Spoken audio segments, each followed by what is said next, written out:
Hey, Thomas here, and in this video, we are going to be unboxing, assembling, and then setting up these brand new ReefBreeders BOT or Back of Tank mounts for the Photon V2 lights.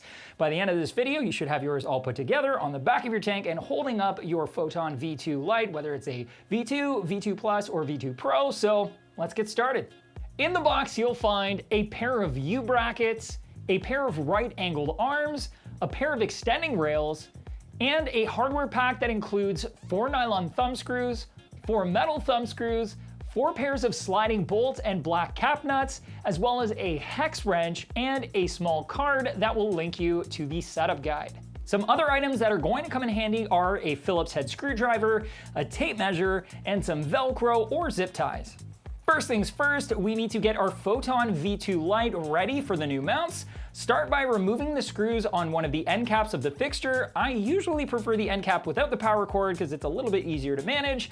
Once the screws are out, you can remove the end cap and then slide out the 4 pre-installed mounting bolts. With those out of the way, you can then slide in the 4 XL mounting bolts provided with the BOT mount, 2 for each side of the fixture, and then you can reinstall the end cap and the screws. With the fixture ready to go, it's now time to assemble the new mounts. Start with the U-brackets and partially thread in a pair of metal thumb screws into the square slots on the back of each bracket. Next, slide the long end of the right-angled arms into each of the square slots on the back of those U-brackets so that the shorter end of the L-shaped arm is sitting over top of the U. Using a measuring tape, you can now measure out your desired mounting height and tighten down the thumb screws to hold the arms firmly in the brackets.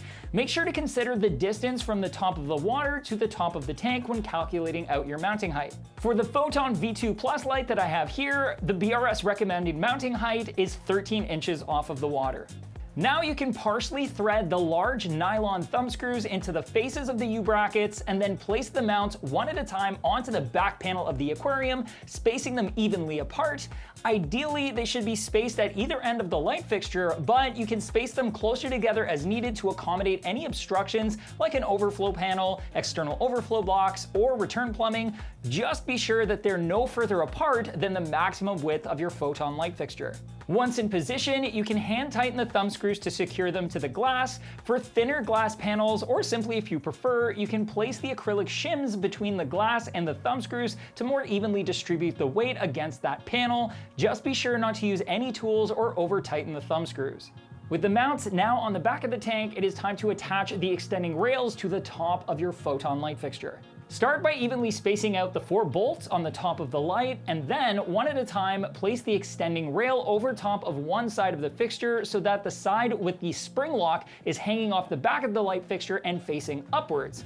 And then partially thread in the black cap nuts to secure the extending rail to the light. Once you've finished one side, repeat the process with the other side. When finished, they should be secure but loose enough to allow the extending rails to slide back and forth on the light so that you're able to match them up with the spacing of the mounts on the back of the tank. Now the light is ready to be attached to the mounts. First, for those of you who have a longer Photon V2 light fixture, having somebody help you with this next step is definitely the easiest way to do it. But if you plan to do it by yourself, even with a smaller fixture, be safe and use a firm board to cover the top of the tank so the fixture cannot be dropped into it by accident. To attach the light to the mounts, slide the extending rails into the mounting arms. Be sure to depress the spring lock so that it slides into the mount and clicks firmly into the first hole. Once both sides are locked into that first hole position, grab the included hex wrench and tighten up the black cap nuts. Make sure not to over tighten them though. You can use a single finger to turn the hex wrench once it starts to get tight, and when it's firm, you're good to go. With the light firmly attached to the mounts, you can now center the light over the tank by depressing the spring lock and pushing the light inwards until the light is centered. For 24-inch wide tanks, that first lock position should already have the light pretty close to center on the tank, but for 16-inch or 18-inch wide tanks, that last or second last position is likely where you're going to need to be. Keep in mind you can always choose to have the light a bit off center as well if that works best for your particular aquascape. Now that your light is mounted and centered, you can use those Velcro or zip ties to secure the cable to the closest BOT mount to keep it neatly out of the way. And that's it, you're all done. Now, before you go programming your fixture and setting up a light schedule, the clearest path to success is to use a par meter. If you haven't used one before or have but aren't exactly confident you're doing it right, then worry not. Ryan has an awesome 5-minute guide on how to use a par meter the right way that you can check out by clicking right here. It's a great video.